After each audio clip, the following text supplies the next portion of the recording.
Welcome back to my channel. Today we're diving into the world of one of the most stunning yet misunderstood birds on the planet, the peacock.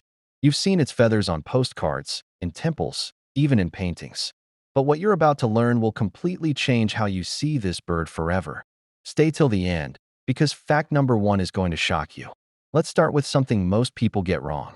The bird with that dazzling blue neck and giant fan of feathers? That's not called a peacock in general. That's a peacock only when it's male. The females are called peahens, and together the species is called peafowl. And here's the twist. Peahens don't have any of that flashy color. They're brown, dull, almost invisible in the forest. Nature gave all the beauty to the male and kept the female practical. Why? Because in the wild, being noticed can get you killed. So the peahen stays hidden while the peacock literally screams, "Look at me," to every predator in the jungle. That's not an accident. That's a gamble for survival, and we'll get into exactly why in a few minutes. Now, about that tail. Most people call it the peacock's tail, but that's actually wrong. What you're looking at is not the tail at all. It's called a train. The real tail is short and hidden underneath, acting like a support structure. The train can grow over 5 feet long, sometimes even taller than the bird itself, and it's made up of more than 200 individual feathers. Each one ends in that famous eye-shaped pattern. Scientists call it an ocellus, and there's a reason it looks like an eye.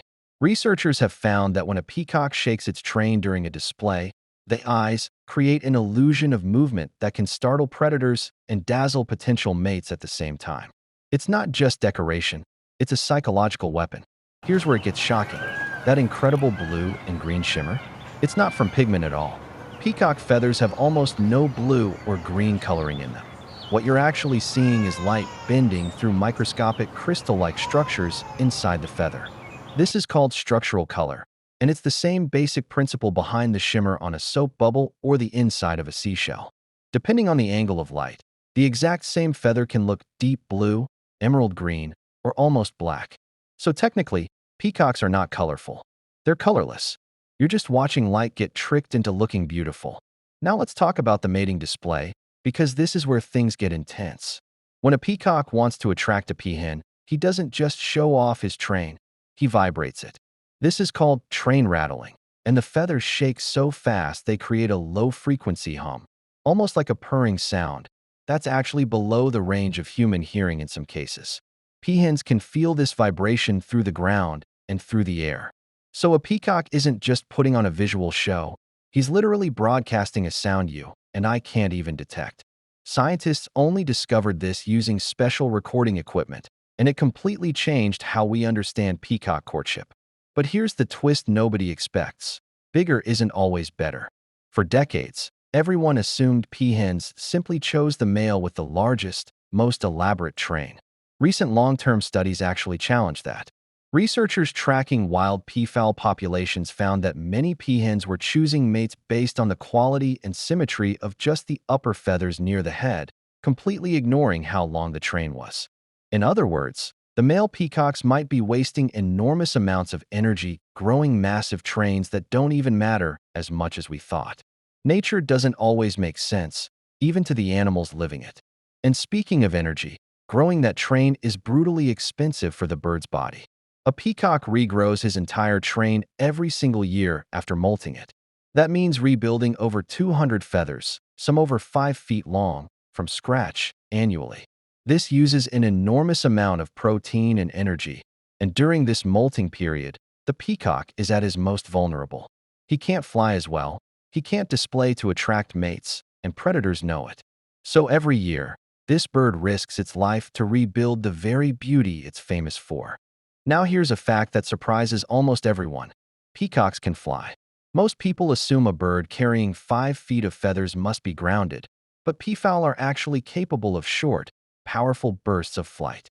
They use this mainly to escape predators or to roost high up in trees at night, away from tigers, leopards, and other ground hunters. Watching a peacock take off is honestly one of the most unexpected sights in the animal kingdom. This massive, glittering bird suddenly launching itself into a tree like it weighs nothing. Let's talk about where these birds actually come from. The peafowl most of us picture, the Indian peafowl, is native to the forests of India and Sri Lanka, where it's actually the national bird of India. But there's another species, the green peafowl, found in Southeast Asia, which looks even more dramatic, with a scaled, metallic body. And then there's a third species most people have never heard of, the Congo peafowl, found deep in the rainforests of Central Africa, discovered by Western science only in 1936. It has almost no train at all, proving that not every peafowl species needs a giant, flashy display to survive. Now for the part that might actually shock you the most. The green peafowl, one of the most beautiful birds on Earth, is currently listed as endangered. Habitat destruction, hunting for its feathers and meat, and illegal trade have pushed wild populations into serious decline. Some estimates suggest fewer than 20,000 mature individuals remain in the wild. Compare that to the Indian peafowl, which thrives partly because of cultural and religious protection in parts of South Asia, where it's considered sacred. The difference between these two closely related birds shows just how much human behavior can decide whether a species survives or disappears. And that's the real lesson hiding behind all that color. The peacock isn't just a symbol of beauty, it's a case study in survival, sacrifice, and risk. Every feather represents energy spent, danger accepted, and a gamble on being chosen. Nothing about that train is free.